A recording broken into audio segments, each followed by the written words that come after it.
জুবিন গাৰ্গে ন্যায় পাবই চেলেঞ্জ মুখ্যমন্ত্ৰীৰ CID SITৰ পিছত আৰম্ভ হ'ব ন্যায়িক তদন্ত এইবোৰ কথা মুখ্যমন্ত্ৰী ডক্টৰ হিমন্ত বিশ্ব শৰ্মাই কিন্তু সাংবাদিকৰ আগত নকয় ক'ব নিজৰ ফেচবুক পেজত মই সাংবাদিকসকলৰ লগত এই বিষয়ে আলোচনা কৰিব বিচৰা নাই এই বিষয়ে মোৰ যেতিয়াই যি ক'বলগীয়া থাকে বা ৰাইজৰ প্ৰশ্ন থাকে তাৰ উত্তৰবিলাক মই মোৰ ফেচবুক পেজৰ জৰিয়তে দিম কাৰণ স্পৰ্শকাতৰ বিষয় এটা আমি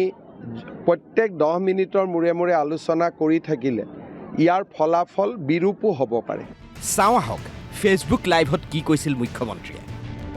ক্ষিপ্ৰগতিত তদন্ত প্ৰক্ৰিয়া চলি থকাৰ সময়তে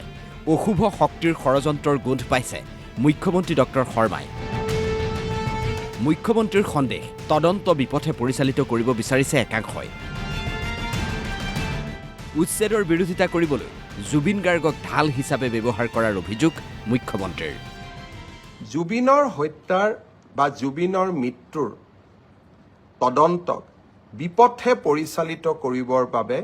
আমাৰ মাজত কিছুমানে প্ৰচেষ্টা চলাইছে নেকি জুবিনৰ মৃত্যুৰ সুযোগ লৈ সিদিনাখন গুৱাহাটী মহানগৰীত এক প্ৰকাৰ যি পৰিৱেশ সৃষ্টি কৰি দিয়া হৈছিল সেই পৰিৱেশৰ আঁৰত কোনবোৰ ব্যক্তি আছিল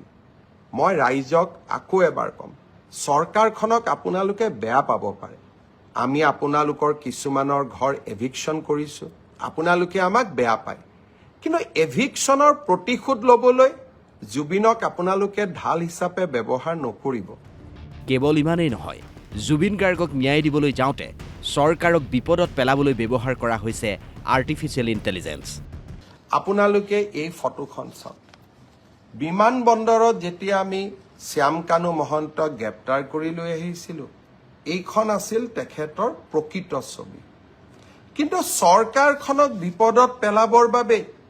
আৰ্টিফিচিয়েল ইণ্টেলিজেন্স AI প্ৰয়োগ কৰি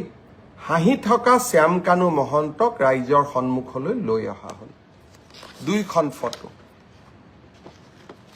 এইখন ফটো অৰিজিনেল এইখন ফটো ডুপ্লিকেট এই কামবোৰ কিয় কৰি আছে জুবিনক ন্যায় দিবৰ বাবে চৰকাৰৰ বিৰুদ্ধে উত্থাপন হৈছিল অভিযোগ বহুতেই কৰিছিল প্ৰশ্ন শ্যাম কানু মহন্ত উচ্চতম ন্যায়ালয়ৰ দ্বাৰস্থ কেনেকৈ হ'ল মুখ্যমন্ত্ৰীয়ে দিলে তাৰ উত্তৰ শ্যাম কানু মহন্ত উচ্চতম ন্যায়ালয়ত কেনেকৈ যাব পাৰে কোনোবা উচ্চতম ন্যায়ালয়ত যাব খুজিলে তাক কোনেও ৰখাব নোৱাৰে কাৰণ সমগ্ৰ বিশ্বৰ পৰাই আজিকালি ইণ্টাৰনেটৰ জৰিয়তে উচ্চতম ন্যায়ালয়ত কোনোবাই আবেদন কৰিব পাৰে ন্যায় বিচৰাৰ অধিকাৰ সকলোৰে আছে মই মুখ্যমন্ত্ৰী এগৰাকীয়ে কেনেকৈ মানুহক বাধা দি ৰাখিম যে আপোনালোক উচ্চতম ন্যায়ালয়ত নাযাব কিন্তু উচ্চতম ন্যায়ালয়ত শ্যাম কানু মহন্তই কি আবেদন কৰিলে যে অসম পুলিচৰ ওপৰত মোৰ বিশ্বাস নাই SITৰ ওপৰত মোৰ বিশ্বাস নাই ৰাজ্যখনৰ টপ এক্সিকিউটিভ অৰ্থাৎ মুখ্যমন্ত্ৰীৰ ওপৰত মোক বিশ্বাস নাই মোক কাক লাগে মোক CBIক লাগে শ্যাম কানুৱে অসম পুলিচক বিশ্বাস নকৰা প্ৰসংগত মুখ্যমন্ত্ৰীয়ে পাইছে এক কাকতলীয় সংযোগ এয়া কাকতলীয়া সংযোগ নে এয়া এক প্ৰকাৰ ষড়যন্ত্ৰ তাক মই নাজানো কিন্তু শ্যাম কানু মহন্ত অখিল গগৈ দেৱব্ৰত শইকীয়া কোনেও অসম পুলিচক বিশ্বাস নকৰে কিন্তু এই অসম পুলিচেই আজি ছিংগাপুৰত হোৱা ঘটনা এটাকো আমি